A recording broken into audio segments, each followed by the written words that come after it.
Tadi kita bahas lifestyle tadi, termasuk salah satunya adalah pola makan ya.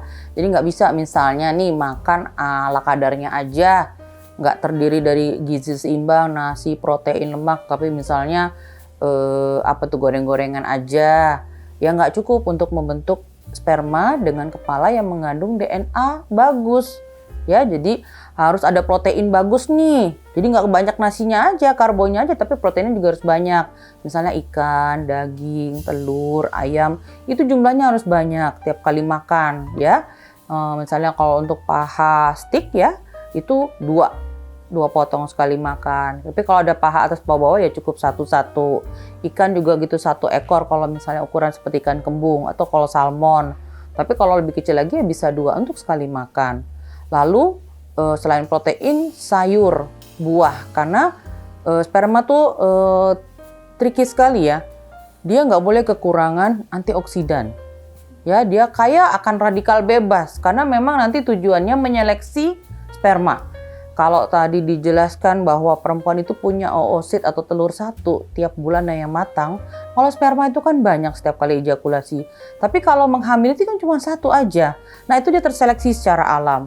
Jadi dia gimana cara badan menyeleksi dengan adanya radikal bebas tadi, stres oksidatif yang bisa dikurangi, ditekan prosesnya dengan antioksidan banyak yang kita peroleh dari sayur dan buah. Jadi buah harus banyak.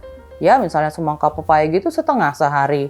Ya, kalau tomat, jeruk, wortel itu 4 sehari ya, atau lebih tinggi lagi bisa kiwi atau naga itu boleh 2 setiap hari. Jadi dibagi 3 kali makan aja.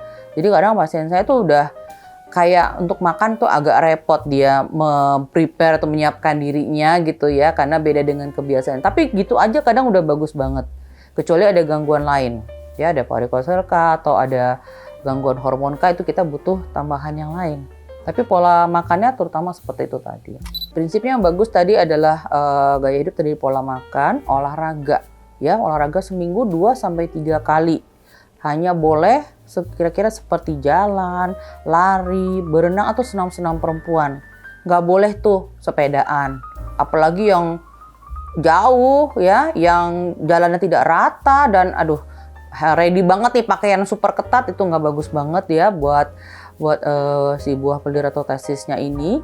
Kemudian angkat berat ya, karena itu bisa menyebabkan varikosel, atau kalau memang dia sudah punya varikosel dia akan grade-nya akan lebih berat, jadi tidak dianjurkan. Jadi sebaiknya yang aman buat si buah pelir tadi yaitu jalan, lari, berenang, dan frekuensinya sekitar 2-3 kali supaya stamina umumnya tuh bagus badan, dan hormonnya juga diharapkan bagus, dan pembentukan spermanya berlangsung optimal.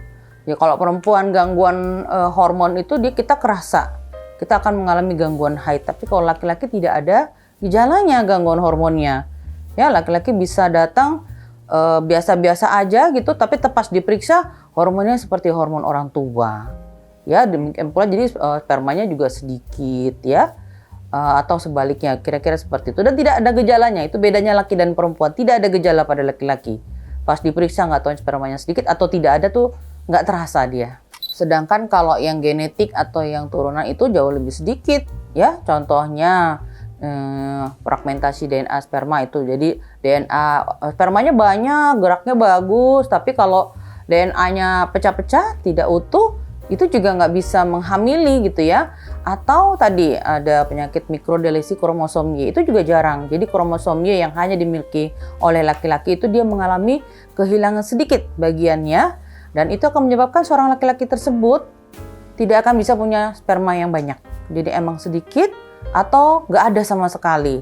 Nah, pria-pria seperti ini yang kalau datang ke dokter diobati itu nggak naik-naik spermanya, atau jarang banget deh kalau yang berhasil naik ya. Bisa nggak naik-naik, atau yang dengan gejala yang tadi tidak ada spermanya tidak terobati karena penyebabnya dia genetik. Ya, ini yang pada kondisi seperti inilah yang kadang kita tata laksananya terbatas, hanya reproduksi berbantu tadi, terutama bayi tabung.